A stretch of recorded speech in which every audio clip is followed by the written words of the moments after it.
Hello, everyone. This is the eighth session of Food is a Conversation Alumni Edition. Welcome back. We started this initiative 4 weeks ago to introduce the alumni of educational programs run by the Future Food Institute. These educational programs can be summer schools, the Food Innovation Master Program, the boot camps organized with FAO last year. So slowly but surely we will introduce all of the alumni of our network, and I'm pretty sure this will last long because we have these sessions twice a week on Tuesdays and Thursdays in different times in order to make sure that we can have a really global network. And today I am actually introducing you someone who is based in Bologna. Hi, ciao. Hello. Nice Hi. to meet. Hi, Julie. Nice. Hi, nice to see you. I was just telling the audience that you are based in Bologna and you are one of the former students of the Food Innovation Program, what I also attended, but you were there 2 years or actually 3 years before me on the first edition. So without any further ado, I just want to tell everyone that they can post questions in the chat. So at the end, we will try to find time to answer all those questions. And now I would give you the stage and please introduce yourself. Hello, everyone. I'm Antonio Gagliardi. I'm from South Italy in Calabria, Ciro Marina specifically. And well, my background is I studied building engineering and architecture, and then I started working on many open hardware and open source projects, building things basically, and started actually understanding what it was like, talking about transforming data to objects, so passing from the virtual space to the physical space, and that's what I'm doing right now actually. Okay. Since 10 So going back a bit in time, 2015, how did you end up applying for the Food Innovation Program? What's the connection? Yeah, it was fun. Basically, I started working on building a community in Bologna, where I live now, and it was a small Fab Lab, which is an open laboratory for the city, so that every citizen can use the machines inside the laboratory. And those machines are like 3D printers, laser cutting tools, even hammers or normal screwdrivers. But basically starting from there and building customized products were my main passion. So how we can use those data, so those virtual numbers, to transform them and in physical objects. And while into this Fab Lab was called Making Bo, we started experimenting a little bit with food, and I got passionate about it because it's very well behind all the motivations of food customization and everything. There was this specific topic of transforming liquid or very viscous materials into an edible object. And so I started experimenting with chocolate or marzipan, a lot of tastes basically. And while doing this, I got to know the Fab Lab in Reggio Emilia, and there was this tremendous big initiative, the Food Innovation Program, and then I just talked with Francesco Bombardi at the time, and he asked me, why don't you come here? Because we were working on a project. It was called Nonna Bot. It's like grandmother bot. So All it right. was like a plotter, and this plotter could cut pasta sheet or dough sheet to make ravioli style things. And the idea was to make origamis starting from the dough. So a kind of programmable ravioli, something like that. Okay. And then with this first prototype, I got to know Sara Roversi and Matteo Vignoli, which are they were running all the program. And then I just started with them because there was this huge laboratory, the Officina in Reggio Emilia, plenty of tools to play with, basically. Yeah. I remember we also had a session with Francesco Bombardi, and I actually prototyped also a pasta cutter, what I used to have for Russian dumplings. Interesting. And so if you would need to sum up the 12 months of the food innovation program, what did the program give you? So what did you learn? How did you like evolve your way of looking at the food system, and how did that shape your future afterwards? Yeah. So the main thing, it was that I got to know many different people coming from all around the world, and talking with them, learning how they were all, and they are all passionate with food, and they know that food innovation is not only tech, but there is a lot of social side and human side. Yes, for sure. So all the networking I did in those 6 months were astonishing, because I also started speaking in English with a lot of people, which never happened before.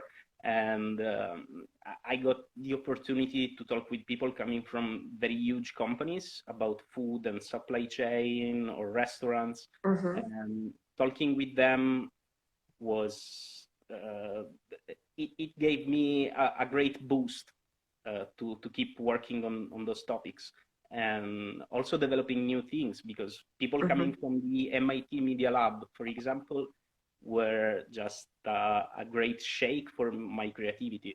We prototyped a lot of things and talked about a lot of topics, and talking about future is not that common in education. And there, like, the main topic was the future. So the Institute for the Future workshops we did in the first part were powerful to understand how to forecast the future, and how to reinvent something, what it means to disrupt something. Yeah.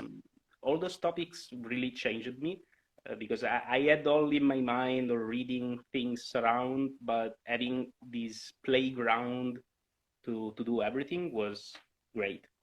Yeah, I agree. I fully agree. So you had this passion for customization, and then we transition into food customization, and having this playground and the connection to the food industry or other members of the food industry, you started to work with Barilla. And that brings us to the project or the company where you are working for now, called Blue Rhapsody. Would you mind telling us a bit more about what Blue Rhapsody does? Yes, sure. Blue Rhapsody basically is a company that produces and sell customized pasta. So we developed a technology which is the only one in the world to produce personalized shapes and dough of the pasta. So we can imitate the nature, like making mussel shapes with a black dough, or we can reimagine how the food experience, the pasta experience works. So how do you eat spaghetti normally? Maybe we can prototype and make a new shape, a new experience of the spaghetti just with one bite. What if there is a shape that you can eat it with one fork without rolling the fork, and feel the spaghetti texture while eating, plus a lot of helping in the preparation of it. So we made those. I think they are first of them kind, because there are ravioli, like fillable shapes, but making like a basket of pasta is pretty unique, and you can concentrate all the experience in one bite, and that's a powerful challenge for whoever is cooking it. So we started selling it to Michelin-starred restaurants or top-level caterings, and we always had in mind that these products gave an augmented experience to the customer. So only top chefs could actually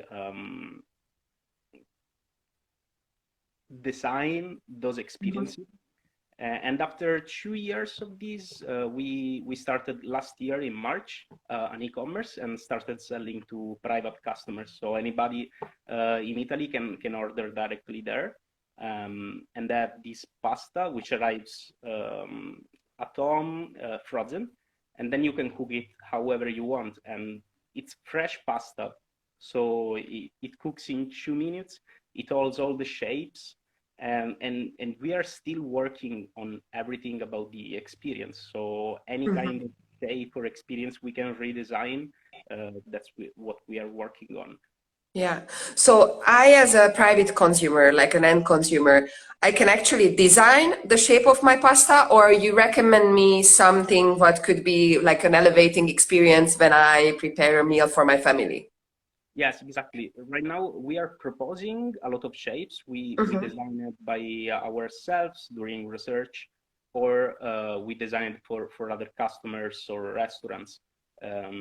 So basically, we co-design some shapes with the chefs, and but many times some requests arrive from customers and we develop it.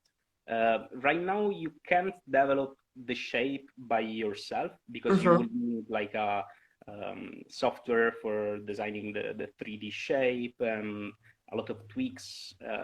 That actually is what we are doing, because beyond the 3D part, there is a lot of engineering on the cookability of pasta. So, like the al dente texture that normally has pasta.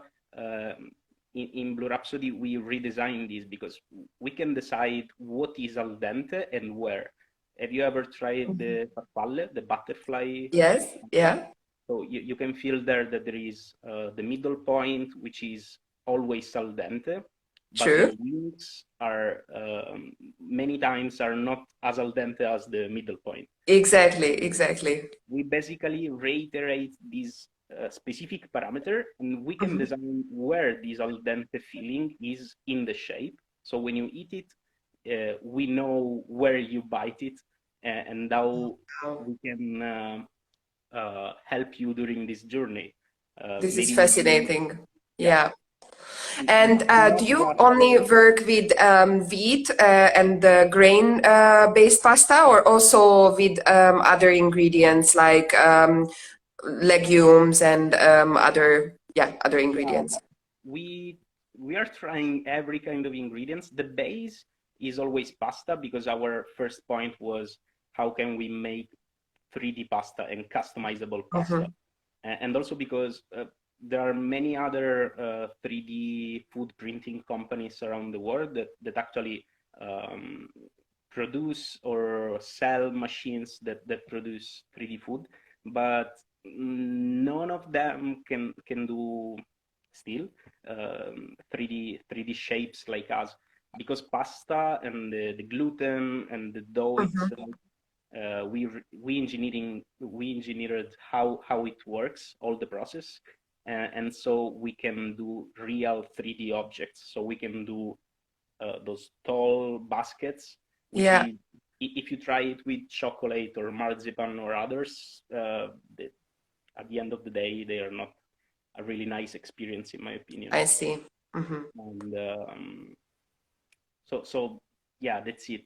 And we add to the dough, beyond the semola and water, we can add other ingredients. We can play with color. We just use natural colors to make it, like we use spirulina, strawberry juice, and we have all is like a Pantone gradient to make the colors. But we can also customize the ingredients, so we can use. Nice. So basically, you still are working on a playground because you have all these tools and things, and you just shape your own pasta or Yeah. pasta for everyone. I That's remember great. when I was at the food innovation program, yeah, it were already there, the Officina, when you did the food Yes. innovation program. So in that container, I closed myself. It was October, right before the Maker Fair, with a customized chocolate printer, to understand how this material could behave and how to design something there. It was 1 week, but to make it hold the chocolate, I had to spin the AC air, Oh my God. the cold air, and so there was all the other students from the FIP were coming inside all covered with jackets. I had some influence. I Oh, guess. you got cold Yeah. afterwards. Because it was 1 week without stopping, even in the night. I Oh were my there God. inside with people coming there and trying to understand what was going on. But the outcome was very nice, and that's what I like. Just play with things and have the time to And do it. see the result afterwards. Yeah. Yeah. So, as passionate as you are about chocolate 3D printing, you also, I learned about your other passion, which is blockchain. Yeah. And I myself have some interest in how blockchain can influence our food system. So, I promise to the audience that it will be not so techy how we will explain this now. So, here is your stage. Please talk about blockchain and how this can be used in our food system. Okay. Well, and actually, during the food innovation program, I got to know 2 or 3 people that were talking about blockchain, and at the time was very, very cutting edge. Mm. Nobody were talking about those things.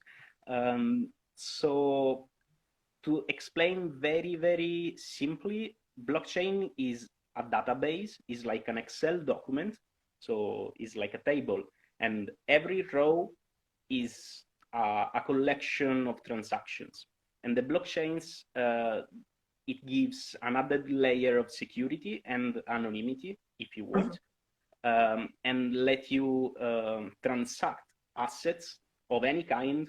It could be my name. I could transact like a number, some data, like a temperature point, or some coins. And the ability to have those coins, actually, a blockchain normally can't exist without without a value, without a cryptocurrency. Mm-hmm. The first of its kind, when blockchain was actually invented, was Bitcoin Yeah. in 2008. Um, and Bitcoin, it works like that. Every time you transact something, your asset, that can be 1 Bitcoin or 0.00001 Bitcoin, you are sending to somebody else, but the blockchain, it gives the added security and verification that the transaction is going. So there is a decentralized network of people that say, yes, okay, this is legit, you can do it, and you Mm-hmm. can transact this money. The real power of blockchain and why now is a huge trend is just that cryptocurrencies and blockchain are the native value and money of internet, because there isn't any kind of protocol where you can um, move an asset on the internet without just copy pasting it. So Mm-hmm. you lose the unicity of the value. And this, like, think about it. If you have one picture of yourself, any people can just screenshot it and send Yep. it to something else, and this is not secure, and this is not, like, there isn't any value in your creation at that point. If you are a creator of any kind, you can't be sure about your ownership of your art, Mm-hmm. and you can't transfer your value to anybody else. Mm-hmm. Through blockchain, there is this huge market of any kind, because it's just like simple as that. It's just moving assets on the internet with the security that those assets are unique. And so coming to the food environment, the main application that many people are trying to work on is like the legitimacy of the supply chain. Exactly. So how you move like a tomato from the field to the supermarket to the customer home, and how can you enable the authenticity of this food. And so to be authentic, you have to validate every step it does. Actually, the present supply chain already works like that. There are databases with people writing what is going With a on. lot of human error. But there is a lot of human error, yes. Exactly. Blockchain could enable this added level. I'm not a great fan right now. I mean, I'm looking at a lot of prototypes and a lot of small startups doing this. Mm-hmm. I think there is still value beyond it because it's very hard. It's like for 3D printing when I was talking about passing from data to objects, from the Mm-hmm. virtual to the physical world. Uh, in blockchain is the same thing. It's very hard for machines to understand some physical data. So you have to be very, very sure that your sensor in the tomato field, for example, is completely autonomous and trustless, so that you can just trust in whatever sensor it is. And that's why I see the supply chain and blockchain a very huge topic, but this will become in the we need a lot of time for this. Um, but Yeah. still, all the like there is a funny word because all the blockchain field uses funny, very funny words to understand how it works. A normal like how a machine look at the physical data. Mm-hmm. Those are called oracle algorithms. And Mm-hmm. they are like the ancient historical oracles of the ancient Greece. They just look at those data and decide if they are legit or not. So Mm-hmm. this is the field. If somebody want to work on the authenticity of food right now, it's all about oracles and how we can do this. And then for sure it's just a step by step. So maybe just starting with the starting field and the first storage of this food. What are all the parameters you really need? Because Yeah. all the legislation behind the bio products, for example, is very hard Exactly. to keep all those rules, parameterize them, and then transform them in legit data. Exactly. That's why I assume most of the blockchain initiatives in the food system are focusing on one ingredient or one type of food. Yeah. Like you can see coffee, or you can see fish, tuna, for example, or salmon.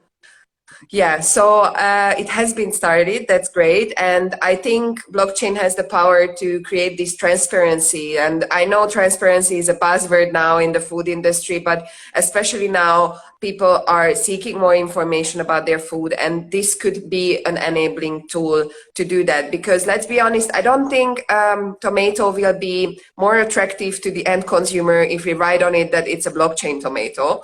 So we have to figure out how to use this tool in the food supply chain and then still create an added value through that for the end consumer as well. So, and also, like I would also say that the main point of blockchain is that it's not censorable. So it's a self-sovereign. I know it's a strange word, but or there isn't any kind of head.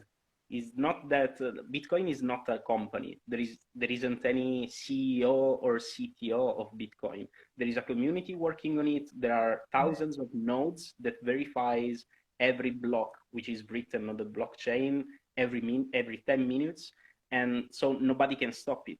So it's very censorship resistant. So one of the first thing I would really like to see in this field is like cross-boarding food, how to enable the independency of um, farmers around the south of the globe, and how they are rewarded for their work.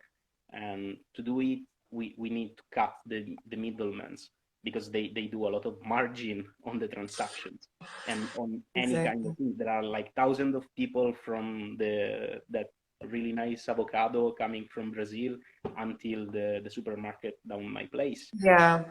At least we have to find those middlemen who are there to add value. I think this is the most important part, that it has to be an intentional and value adding element in the supply chain. So looking at food sourcing and procurement, over the last few weeks, being in lockdown and having different access to your daily nutrition, how would you say your consumption changed? Hmm. Well, I always liked to cook at my place, I'm and not surprised. and so at the beginning was a little strange. So there was this huge pressure about let's go and buy every kind of food we Mhm. find and fill our own of food. Um, but actually, I think I did well. It were very strange for me because my normal food cycle is like I don't have lunch. I just eat at breakfast and dinner. Mhm. So staying at home, the first period was cooking a lot of nice things, putting a lot of times on it because there Mhm. wasn't anything to do. Um, and then we started changing a little bit and slowing down the pace on the odd things or beautiful things you can do at home. But at the same time, since last year, I started with a new obsession, which is making bread and Mhm. studying sourdough, how it works, how do you make bread actually. And it was just starting as a playful thing then, because in Bologna there is a place where it's like an open oven with a wood oven, Oh, and really? everybody can use it. Yeah, yeah. In the center, this is an initiative by a bakery company. So every Saturday there is this oven. You can just go there with your bread and your dough prepared, and they put all the breads inside. And so my first time I went there and just tried to understand what was going on. I didn't know anything about how to do bread. Actually, then I discovered a lot of people crazy about it. And those last 3 months, what I just keep looking at through the social medias are people making bread.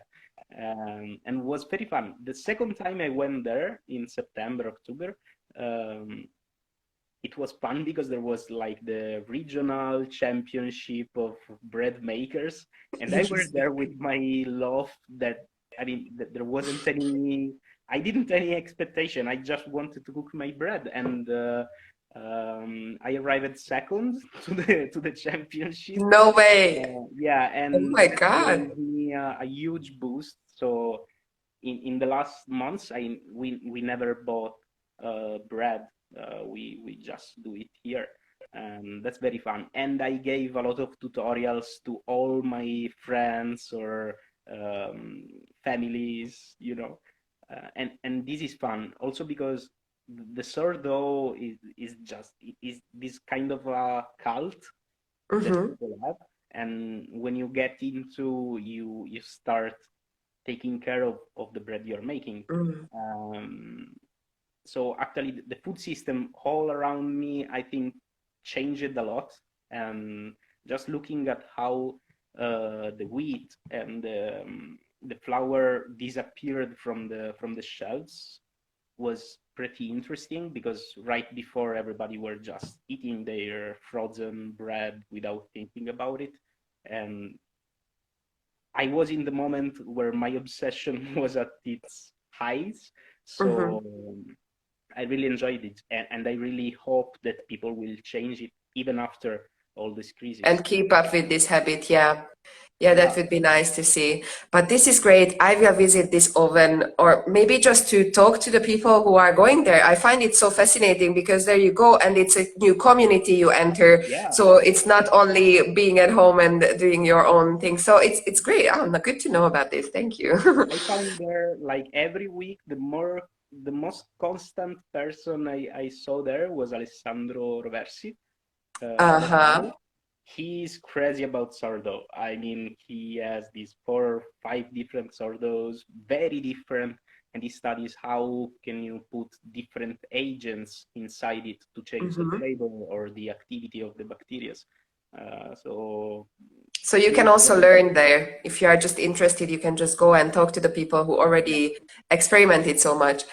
I think we ran out of time. I think we could talk hours long. Thank you so much for your insights. It was all very interesting. And I encourage everyone, if you have further questions about blockchain, customized pasta, or sourdough bread making, contact our alumni and then get all these information.